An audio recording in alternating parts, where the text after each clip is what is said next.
Experiment Nation, I have a special gift for you. If you're in the Airbnb space, or if you're thinking of getting into the Airbnb space, you're an operator with multiple units, your first unit, your 100th unit, just about to get into Airbnb, you are going to want to get this blueprint that I put together for you. Now, I want to give context of how this was put together, because sometimes people assemble these ideas and top 10 lists, top 5, top this, and it doesn't have any true valued vetted content. What I've done is I've surrounded myself by the best top short-term rental Airbnb operators in the world. I co-authored a best-selling book with them called Hospitable Host. I've had them on my platform and interviewed them to get the questions that you guys want to learn the most from into the episode, the show, the real estate experiment, as you know. And I've also paid tens and thousands of dollars to be sitting in the room to get these notable insights that we implement ourselves as short-term rental operators. I'm a short-term rental specialist. I'm licensed to do it in the respective markets. You know, we build ours in Georgia. We have a management company ourselves. We're Airbnb superhosts. So we not only talk the talk, but we walk the walk, but we still consistently surround ourselves with the best in the space to get us further ahead. And this is what we've put together, an Airbnb Millionaire Blueprint, where you don't just hear it from me, you hear it, and it's an aggregate list. It's 21 pillars from short-term rental operators worldwide who've implemented this and it's worked. And these are the exact same way we've been able to get results and get the same results from implementing these insights that I've pulled from multiple faces, right? Some people have tons of arbitrage units like TJ Tijani. Some like Bill Faith have just a few. Some like Michael Shogun has boutique hotels. They've scaled, and whether you have 1 unit, 10 units, or 100th unit, or about to get into your first unit, you're going to want to have this blueprint that you can utilize universally wherever you are in the world.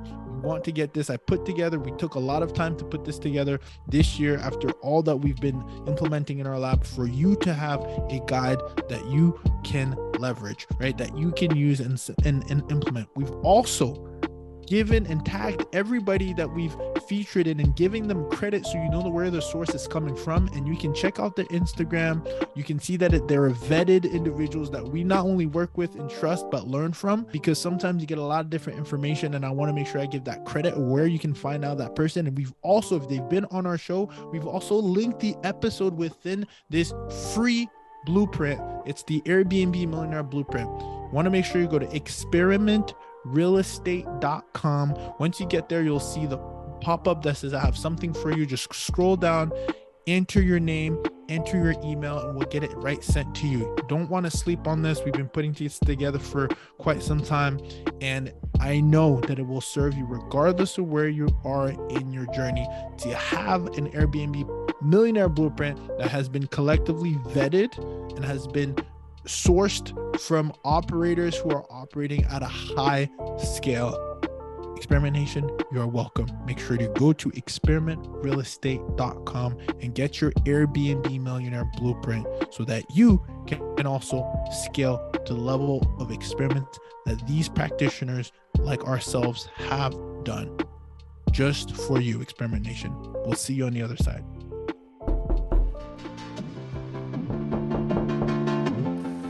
Who's this? Oh, you're an entrepreneur? Oh, you're a real estate investor. Oh, you're trying to learn from those who did it. Well, come into the lab then. Put your white coat on, gloves on, notepad, and let's build, y'all.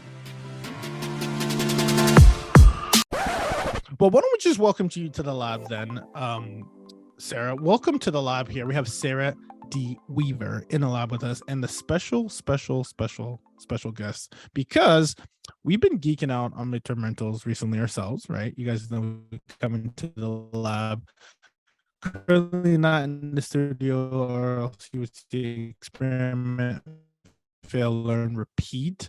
What you guys know is our flavor. We got to take experiments, and Sarah is interesting in the sense that she's also at least a licensed agent who said, you know what, I'm not going to just focus on selling homes. I'm actually going to coach, and then I'm actually going to start investing.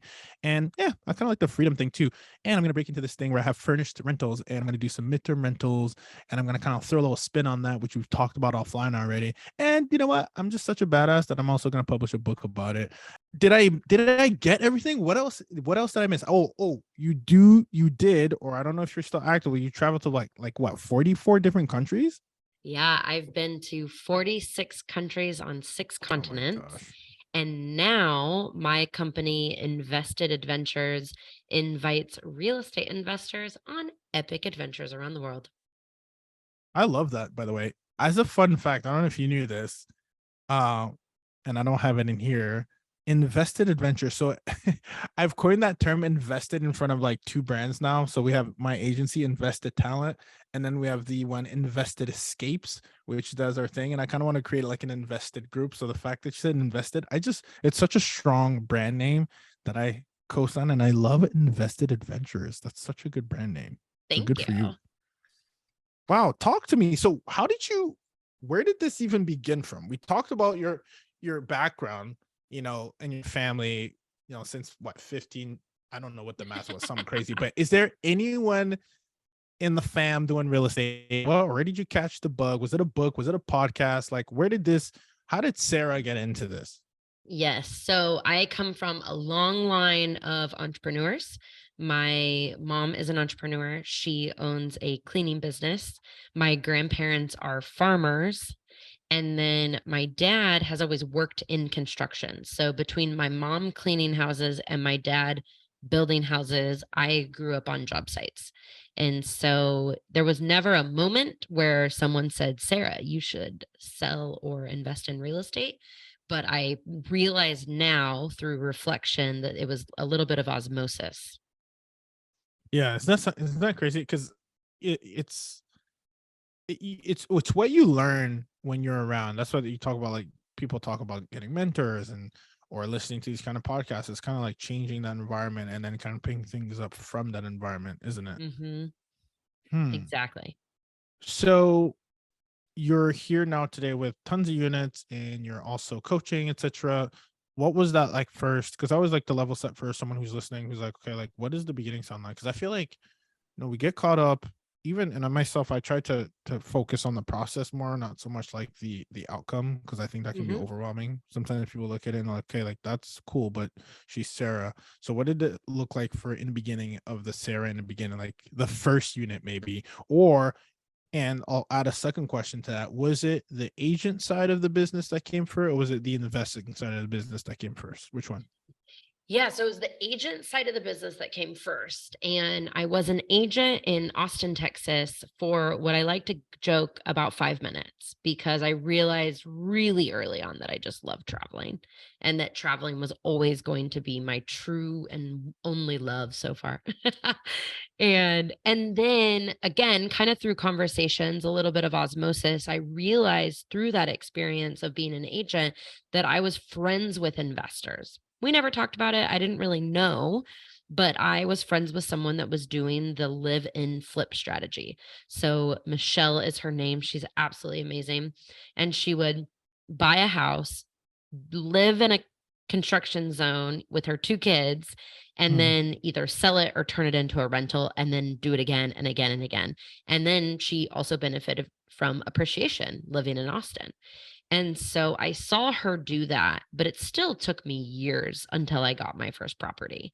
And so between that experience, reading, of course, Rich Dad Poor Dad, but another Hmm. book that I think not enough real estate investors commit to reading, The 4 Hour Work Week by Tim Ferriss.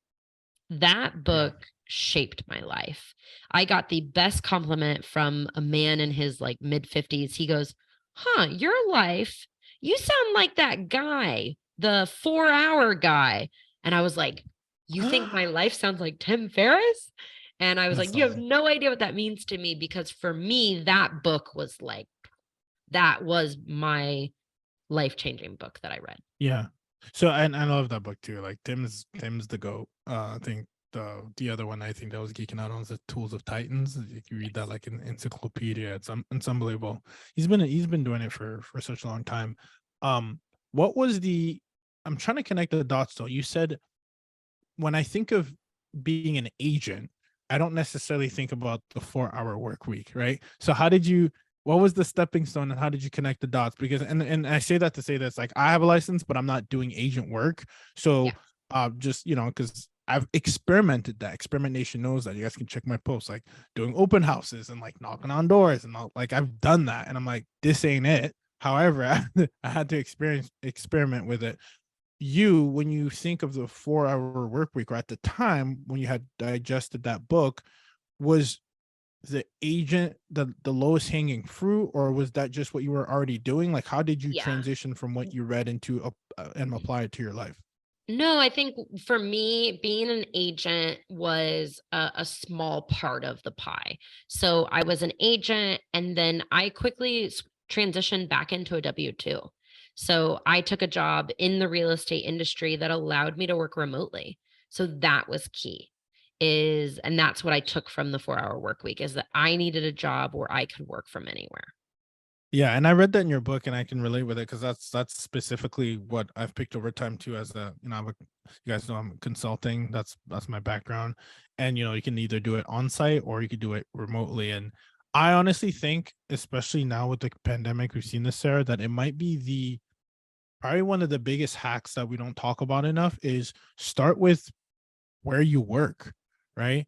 And if you can do that, then it's really important for you to be able to, you know, first start with, hey, how do I make my day-to-day living, right? And then once you're able to do that and say, hey, can it be, location independent of any location, I think that's the first thing, because I think it'll Yeah. also allows you to also maybe do some side hustles and double dip on the job. I don't know, but I think that's a hack that we don't talk about enough, like job hacking, isn't it? Yes. Absolutely. And actually, Sarah King, who's Nerd's Guide to FI on Instagram, she does a Mhm. really good job talking about this. She jumps from job to job because that's where you get your salary increase. And so Ooh, that's something that she's doing. what's her name? Whereas Sarah King, Sarah King. Okay, and her Instagram is Nerd's Guide to FI. I love that. She is a self-proclaimed nerd, she says. So, she's a very cute nerd. I was like, nerds didn't look like that when I went to school, but okay. Um, That's hilarious. so you also asked about kind of my journey from into real estate. So it wasn't until I had that first property under contract that I even started seeing myself as a real estate investor. And Mm. once I had that property under contract, I think a lot of people were congratulating me like, "Oh, you bought a home." I was like, "No." I was like, "This is an investment property." Get And I 'em. remember like I kept saying we're staging it. And they're like, "Sarah, you're living in the house. That's called decorating." And so I was constantly like in the mindset as an investor from the very beginning. And so that's something that I encourage your listeners to do, is even before you have something under contract, start thinking of yourself as an investor, introducing yourself as an investor, and the rest will follow. But it's crazy how like two things can be the same, but it's like how you look at them are very different, right? Well, Like, and it changed everything. I mean, I would have bought a different house if it was a house I was going to live in. I would have mm, renovated at a different level if it was a house that I was going to live in. But because I knew it was an investment property, I said, "No, we're not going to put in those countertops," or "No, we're not going to do this or that." yeah. You said it took you what, 3 years or something? Is that what you said from the time of working with Michelle? Yeah, so I met her in 2015, and then I Mhm. would have bought my first property, yeah, the end of 2017. Then 2018, I pieced out and I went abroad. And I spent most of that year in Europe and South America. Then in January 2019, I bought a one-way ticket to Argentina and I was traveling full time. And I've been traveling full time ever since. And so having a large portfolio was never the goal. The goal was to have my lifestyle paid for. And my lifestyle in 2018 didn't cost very much. And so, Mm. like, having $800 of cash flow a month plus an actual salaried position, that was plenty of money. It wasn't until I realized the power of being able to leverage the US mortgage system that I was like, "Oh, I should buy a lot of these." Oh, okay. I want to get into that. But before I do, the first one that you bought, because I know you said, it wasn't until it took me 3 years, etc., or 2 years perhaps. Um, do you think was it a matter of what made you, the timeline? Could it have been shorter?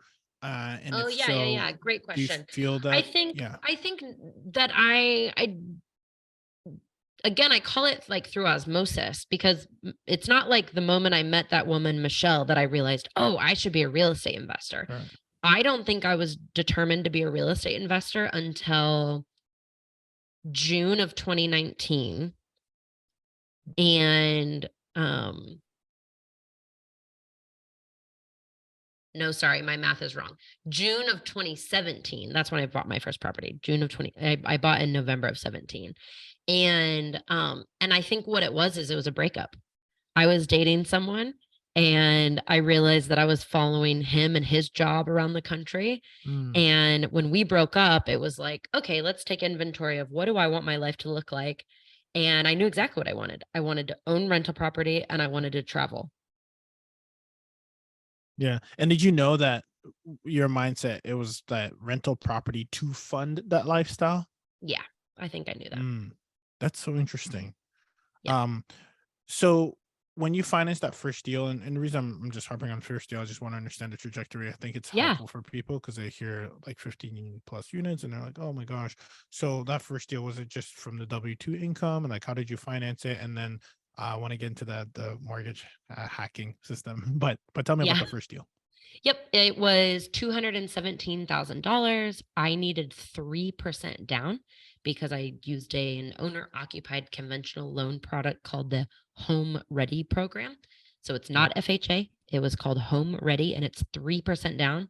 So that first house only cost me like $7,000 down. Wow. And you weren't an agent at the time, were you? I was, but not licensed in that state. So I Yeah. did not use my Because that's license. one thing we talked about offline too, that we don't realize that if you're buying in that, if you are licensed in that state too, can you imagine? I mean, the 3% commission that you get too, it's not that $7,000 down is not a good enough deal, but that's great to know, like just that it's out there. Yeah. That's nuts. So you do that, and then um I want to hear about the what you realized about kind of like how the system works. Because at that point, were you living in it? Were you living on one side and renting out the other? Like, were you house hacking by the room? What were you So doing? it was a single family. I lived in the smallest bedroom and I rented out the other bedrooms, including the master and the garage. I milked that for all it was worth, That's and crazy. then I spent most of that year traveling. That's crazy. And then so you come back and you're like in 20, was it in 2019 or so? How do you then start doubling down on this? Like, what does that look like in your head? Yeah, that wasn't the goal. The goal was 2019 was I want to move to Argentina. So go Argentina. They just won the World Cup this week. This is And a very, very sensitive topic now. I am French, actually. oh yeah, sorry, I forgot you were born in France. But yes, congrats to you. Oh man, this is a really good way to never get invited back on a podcast. No, stop. Completely okay. Just great, hell So of a game, by the way. it was a great game. So But you want to go to Argentina. I wanted to go to Argentina, and that's all I needed. Like I was so happy I bought a one-way ticket. I was taking Spanish classes on Friday nights at a bar. I was single. I was having the time of my life. And I was working full time. I had a job working for an American company, Monday through Friday, 8 to 5, like living a normal life Monday through Friday. And then I always joke that my Tuesdays were better than some people's vacations. And so, real estate investing, I was so proud of that property. That first property, what I didn't mention is I took it down to the studs, the entire second floor, and I rebuilt it with my dad. And I put a lot of sweat equity into that house. And I'm so proud of that property. And I'm also equally proud of the like experiences that I had that first year of traveling full time, because that was my goal. My goal was to travel full time and be truly location independent. I went to Carnival in Rio. I Wow. moved to a beach town in Brazil. I spent a few weeks learning Spanish in Guatemala. I mean, I did so many fun things that year. And in the process, I was like, oh, I think I'm making enough money. I bet I could own another property. And again, I didn't know what I know now, that I could have bought a property like right away, but I just didn't know. And so I started conversations with my mortgage lender that summer. Actually, I remember talking to him in Antigua, Guatemala. And he's like, well, yeah, of course you qualify. I was like, really? I was like, how much do I qualify for?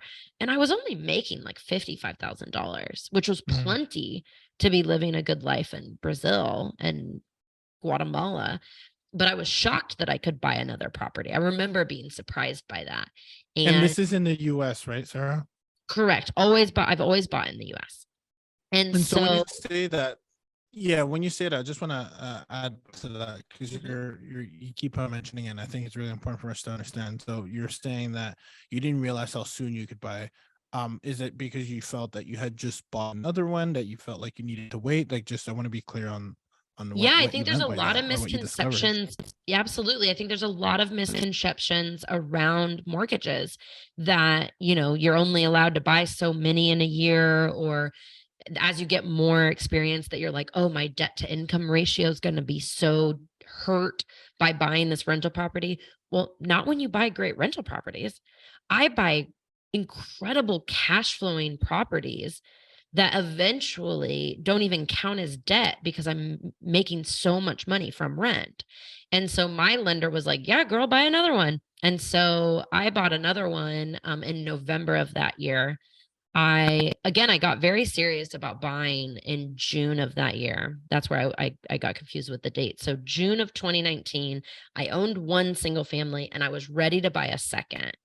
And I had my crystal clear criteria. I knew I wanted to buy in Kansas City again, but this time probably on the Missouri side. And I wanted to buy a multifamily. So wanted to buy a duplex, triplex, or fourplex so that I could live in one unit, rent out the others. Yeah. And I didn't find one that worked, where the numbers worked, until November of that year. And I bought it sight unseen. And then you need to occupy a property that you're going to own or occupy within 60 days. And so I thought, sweet, I'm going to go on one last trip before I occupy the property. And then COVID hit.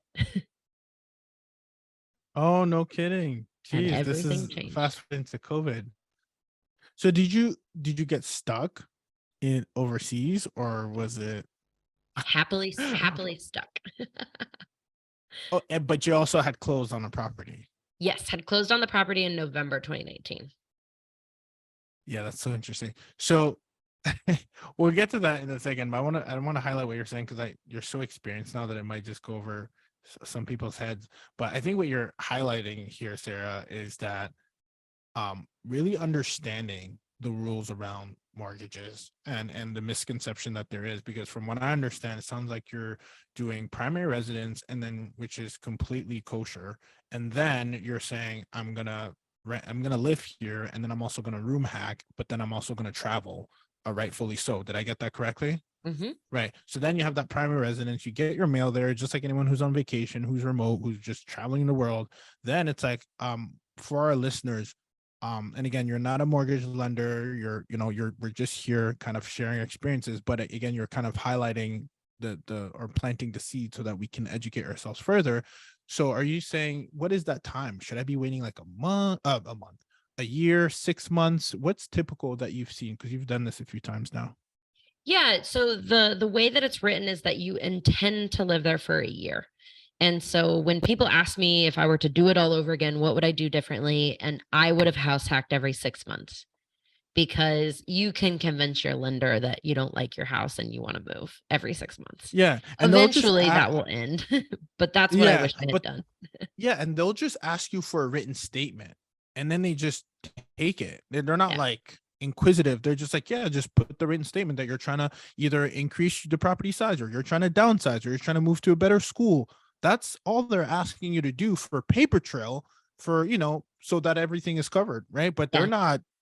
not, because we're going through it right now as well, right? It's kind of like, it can be even in the same city, Yeah. right? And you can It could say, be in hey, the yeah, same neighborhood. I know an it's investor who it's did it wild. in the same neighborhood. I was like, no way. No, I Yeah. thought that was bizarre, but no, it worked. I think what's really important is that we Mhm. point out that I really did live in these properties Mhm. because it's not like I said I was living in Kansas City, but then I kept a cool apartment in Denver. Like, no, I really did move into these properties, and then I travel all the time. Yeah, yeah, rightfully so, which is what we do as well.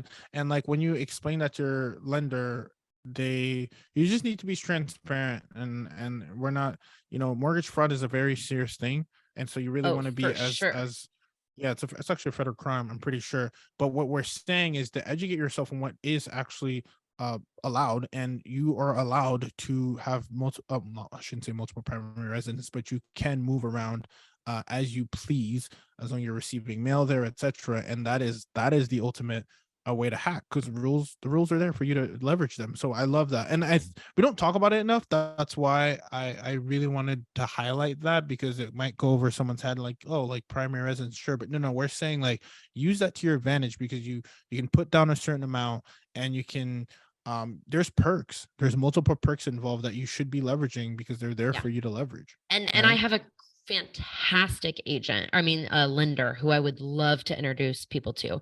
So at the end, we'll make sure that everyone has my contact information. But if you're looking for a lender that gets it, please reach out to me. I'd love to introduce you. Ooh, I love that connection, the plug. Okay, cool. So you come back from, or maybe you don't come back from the pandemic. Where did you get stuck? I'm curious. Where were you stuck at? I would love to be stuck. Oh my gosh, I'm in the island. Sorry. Where were you? Yeah, man. It was amazing. I was living, I never know how to use that verb, but I was in Bali, Indonesia.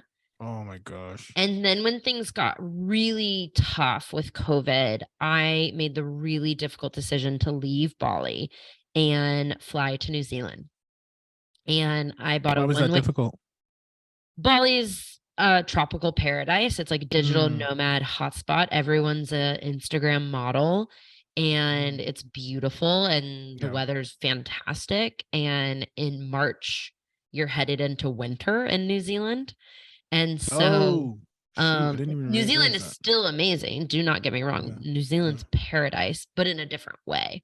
I didn't It's realize it cold. got cold out there. Am I ignorant for thinking that? Oh, it's super cold. If you look on the globe, I think what happens is Why am if I? you just look at a flat map, you don't Yeah. think about it. But if you look at like the curvature of the earth, New Uh-huh. Zealand's like really far down there. Oh no, chill. No, no, no, And no. so it's super, super cold. Um, Oh. and yeah, so I moved to New Zealand and bought a one-way ticket. I got in 4 days before they shut their borders to the entire world. And those Why'd you pick New borders, Zealand? great government. I know I'm Mhm. going to get a lot of slack for that. People are going to call me a socialist. I'm not a socialist. I'm clearly a Democrat, a You're allowed to be what you democratic want, girl. person. You don't But owe anybody an explanation. Talk to them. but I trusted their government during a Uh-huh. pandemic. And it's a Pacific island. Like, who better to hide from like World War III or The like a madness. deadly disease than a Yeah. tiny little island? I mean, it was Yeah. They brilliant did on my well, part. didn't they? They did Didn't great. they did, yeah. They were thriving during that. Yeah, and I was like, they're gonna have a good healthcare system should there be an outbreak, etc. Like, I Smart, had like smart. followed like SARS and all of that when I was a backpacker, and so I knew to like make a good decision when it comes to like my health.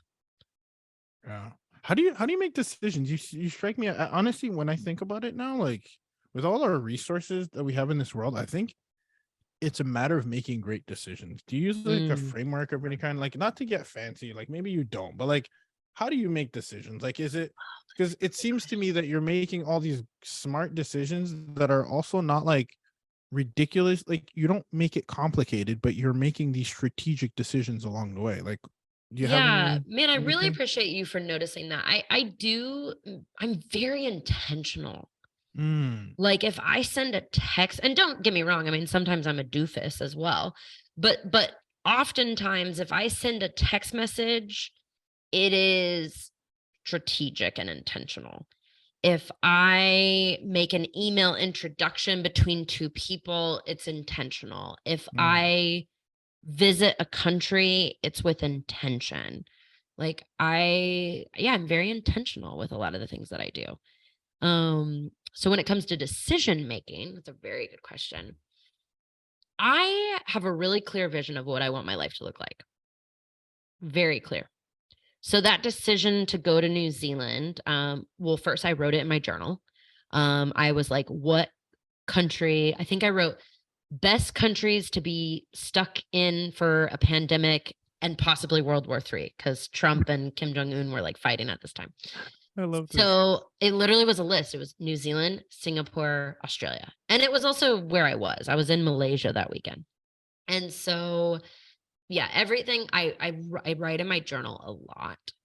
And it's funny because I'm also a verbal communicator. So I immediately picked up the phone and I called. I remember exactly who I called. I called 3 of my friends who live abroad, are like expatriates. And so I called them. I'm like, what are you doing? What should we do? What do you think? And I listen to what they're saying, but I also pay attention to how I react to it.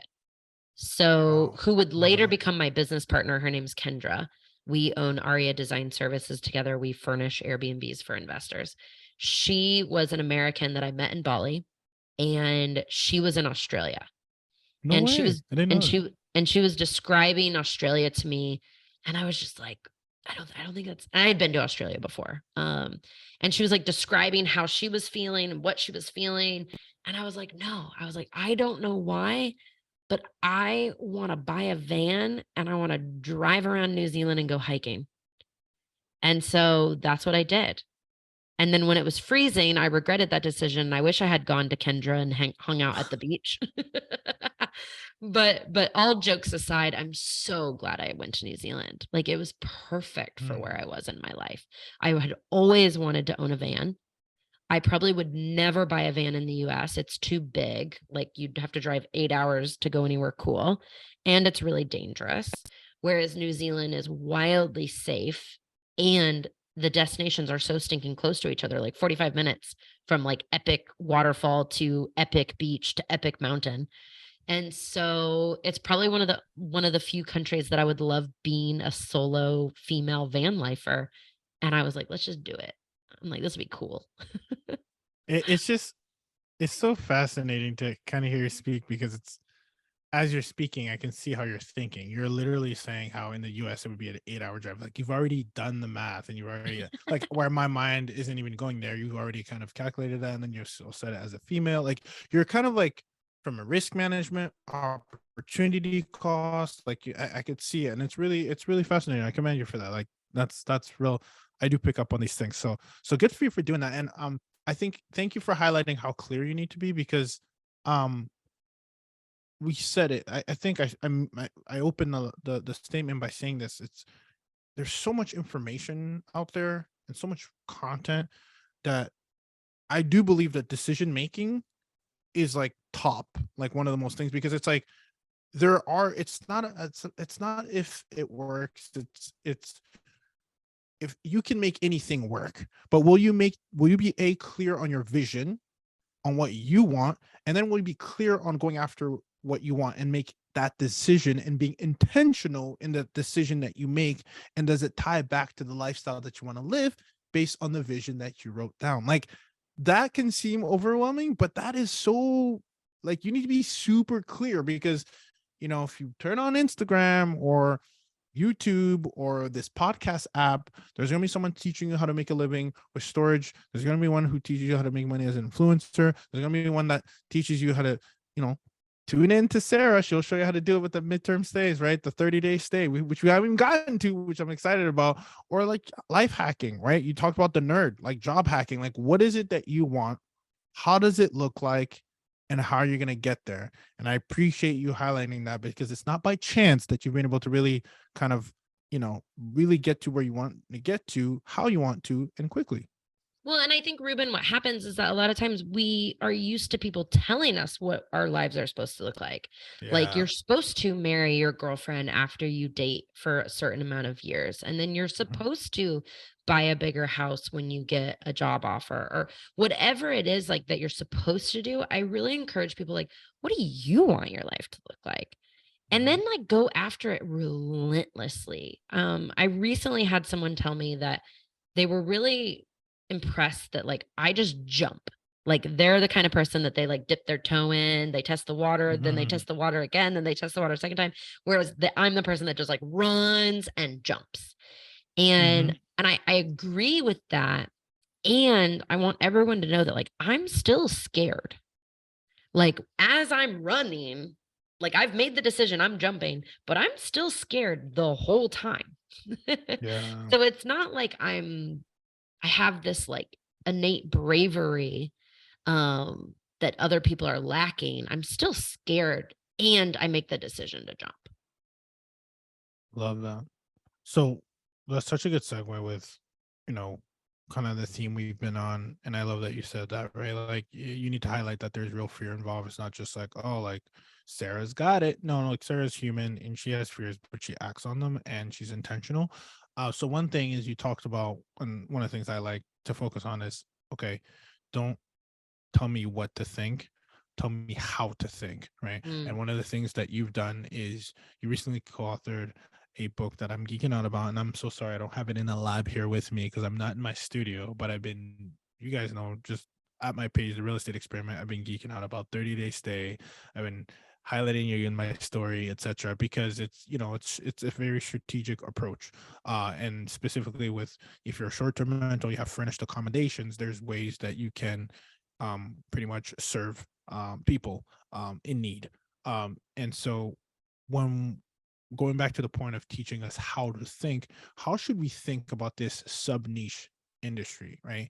That exists. And I think we can break this onto so many buckets, but like if I'm listening to this, you showed us how to invest. Okay.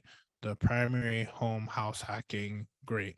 Helps me scale, build a relationship with my lender, fantastic. But then there's that next step, like what do I do? And it's not so much what do I do, but how should I think about what I do with a property that I can furnish and where are the opportunities? yeah. I think what you need to decide as investors is, am I willing to furnish a property or hire someone to furnish a property? And then do I want to have a furnished rental in my portfolio? So there's a lot of real estate investors out there that would be better served by continuing to have long-term rentals or even skip rentals altogether and invest in syndications. I was not one of those investors. I wanted as Why? much I wanted as much cash flow as possible so that I could quit my job. So for me, long-term rentals weren't going to get me to my goal fast enough. And then syndications, I didn't have $50,000 to just sit and wait 5 years. I needed that $50,000 to give me 4 rental properties that were going to produce $7,000 a month in cash flow, and that's exactly what I did. Mm, I love that. And it that reminds me of, we had a shout out to Micah Elefante. He's been in the lab here with us a few times. Talk about don't start, don't ask, you know, how I should start. Look at where you are and then start from there. And I think that makes sense, right? It's like, you know, yeah, you want to be a multifamily syndicator, but are you a accredited investor yet? Okay, if you're not, okay, how are you going to get there? Like reverse engineer, right? And you can get very strategic about it. So now, as you reverse engineer that, can you tell us about like what that midterm rental is? Because I think we've heard short-term rentals. I've had multiple guests talk about short-term rentals in our lab, but what's a midterm rental and why? Again, I think you've talked about it and you hinted it with the cash flow, but what is midterm rentals and why should I consider it if I have never done it before? And I may be a short-term rental investor or operator that's listening as well. Yeah, absolutely. So medium term rentals means that it's a furnished rental, like a short term rental, but your guests are staying 30 days or more. So for me, it was increased cash flow, like a short term rental. But here I'm in the jungle in Guatemala. I can't be checking someone in every 2 days or coordinating with cleaners or, oh, this guest broke this salt shaker. Now I have to order another salt shaker. I don't have time for that. I want tenants who stay for 3 months so that I can get 2.5 months of peace every time I check in a new guest. And so I opted for the medium term rental space. I like the increased cash flow compared to long term rentals, and I love the less turnovers than short term rentals. Mm. Not occupancy. I don't know if you talked about that. That's like you're 100% occupied for like 3 months. Now, Uh-huh. I love how you said 2 months and a half because one of the things I want to ask you is like, what should I be doing around that 2.5 month mark? Do I just sit back down and just relax, or what am I doing to assure that I can get another 3 months again? That's one thing that I think is that almost the thing not talked about, when we hear it's sexy, midterm rentals, phenomenal, but what work needs to happen during that 2 month period when you are booked? Yep. So about 45 days before their lease is up, I check in with the guests, ask them, hey, how are things going? Are you liking the unit? What's going on? Okay. Then a few days later, I'm asking them, do you want to extend? And in 2021, 47% of my tenants extended to 6 months. Wow. Yeah, that felt really good. This year it has gone Wow. down.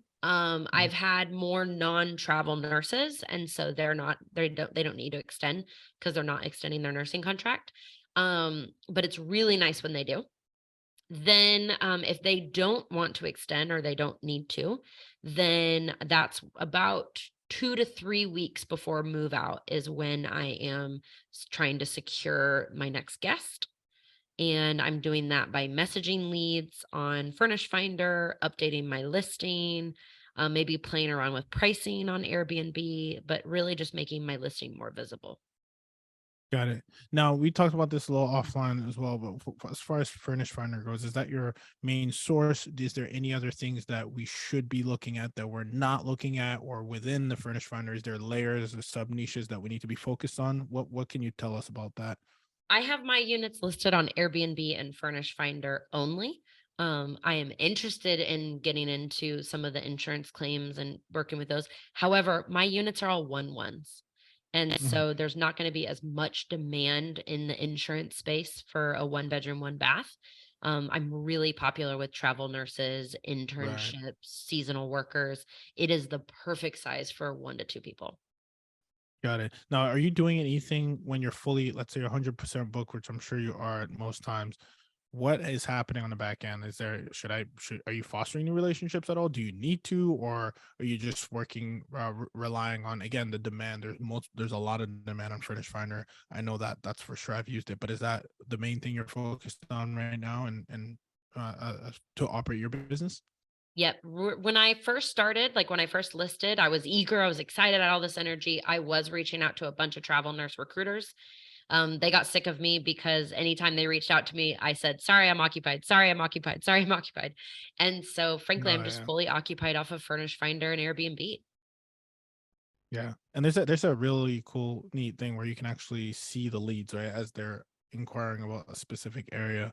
Exactly. Um, You have yeah, matched leads and unmatched leads. And so you can reach out to all of them. very interesting. What is? I know you're very intentional, and again, I would encourage everyone to tap into 30-day stay. You're the co-author of that book, and again, lots of information on there, on even how to acquire, etc., and find the location. So I would geek out on that. But as far as like, when you're thinking what's next for you, you've already gotten to a point where you have multiple units. You have Aria Designs, which shout out to that. Love that you're doing that, right? The furnishing. Um, what is the next step, do you think, kind of going into 2023, as you kind of see your entire empire come together, and the travels, and the coaching, and etc.? What's next for you? Absolutely. So, my mentorship program is serving around 40 investors, and they are my number one priority, making sure that they're getting what they need from me to move the needle forward, whether it be mindset or connections or financing strategies. They're my number one priority. From there, I'm focused on epic adventures. I want to live a really full and exciting life, and that involves inviting real estate investors on epic trips. I'm actually announcing this week 8-day African safari, Oh my followed by an gosh, 8-day Kilimanjaro hike. that is wild. And what happens there? Just so we understand, at these retreats, what happens there? Yeah, you come usually with about 9 to 11 investors, Mm. and you just experience something amazing together. There's no classroom, no presentations. We are just having epic adventures.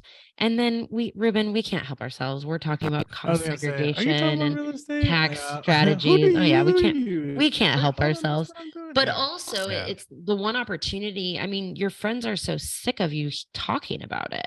And so it's the one opportunity where we're going to be in the car for about 4 hours on one of the days, going between national parks, looking for, I shouldn't say hunting, that's not the right verb, looking for, giraffes and rhinos and all these cool things. You're going to be sat next to someone who's probably the net worth of 8 million. and owns 50 units. Like, of course you're going to be talking about real estate, because what an opportunity to be in the car with someone who clearly values the same things that you do: real estate investing, travel, and experiences. Yeah. And then there's something really beautiful that happens that I call the after effect. And you have this experience with someone, you hear their story, you get vulnerable with them, you learn about their goals, and then you stay in touch. And so there's two investors that actually met on one of my retreats, and now they're doing a burp together. And then their private lender is someone from the group as well. I have another girl who left my event and told her boss she was unhappy, and he gave her Fridays off paid because he didn't want to lose her. I have someone else that went home and just had a really tough conversation with their spouse. And it's because she said she could finally envision a better version of their life, and she couldn't wait another day. And I just think, wow, like, what I'm doing, Ruben, is so much bigger than like doing cool trips. No, 100%. And honestly, I think there's some magic to being in a different environment as well. Like, I know that when I'm in a different environment, like even one that I aspire to be in, or when you're traveling, there's a different energy. I don't know what it is. And you do that with great people. I mean, shoot, sign me up. Where do I sign up, girl? Talk to me. What's up? SarahDweaver.com/trips. Love it. Love it. And listen, I know that you got to jump here because it's been, just a wealth of knowledge that you've been able to share with us here, which we truly appreciate. I would tell everyone to go get the book for sure. And then also go to your website, because that's, you'll see all the amazing verticals that you got going on and all the amazing things that you're doing. And at the same time, I'm going to be staying tuned with what you have to offer. But because I mean, that's the power of masterminds, the mindset shifts, the paradigm shifts that have happened with good people. I mean, sign me up. And Experiment Nation knows I spent, tens and thousands of dollars on just coaching mastermind groups and just trying to elevate and unblock. And I think if you're listening, that's why you're here. So tap in SarahDweaver.com. And obviously you can see all the wonderful things that you're doing, but what do you have to leave with us? I know you got to jump here. What would you say to someone who's out there, who's listening, who's, looking to kind of go through a similar maybe journey that you went through, or even expedite that journey? What simple message do you want to leave them here today with, Sarah? You are never gonna feel ready, so just jump. Boom. It's so funny. As you say that, I'm looking at your website that has like the parachute of you like skydiving, which is amazing. Yeah, so, I love what's it? It's like there was a saying I learned when I was in my 20s. Why live on the edge if you can jump off of it? That's badass. I'm with it. Listen, guys, if you're driving, keep your hands on the wheels. We'll have everything in the show notes. Make sure you check Sarah out, and all the socials will be in there as well. She's doing some amazing things, and the link to her book. But Sarah, I just want to thank you for stepping into the lab, the true practitioner that you are, and sharing your journey from beginning to end. We really appreciate you, and we're right behind all the experiments that you're going to do and the lives you're going to impact. So appreciate you. Thank you for having me. Just like that, we are out. Experiment Nation, podcasting has changed the way we operate as real estate investors ourselves, and it can do the same for you. Podcasting has been the source of the masterclasses that we get thanks to the world-class real estate investors and practitioners and specialists that come into the lab from all realms, from short-term rentals to midterm rentals to real estate syndications to even software as a service. Owners, founders, entrepreneurs have helped enrich our experiments by giving us the education, helping us build a network, and lastly, and most importantly, a brand association to open up multiple doors for our respective businesses. If you understand the power that podcasting can have, and you know that you need one for your brand, please, you can rely on our team. InvestedTalent.com is my team and the team that helps this podcast, the Real Estate Experiment, become the fruition each and every single week to educate my community, build relationships on the air, and continue to build our brand. If you know that you need to do the same for your brand and you haven't pulled the trigger yet, maybe because you don't know how, our company, investedtalent.com, does the end-to-end from the time that you record, from the time that it is published, to even repurposing content on multiple social media platforms. That's what my team can do for you. Simply go to investedtalent.com and book a discovery call to see how my team can help you launch your podcast.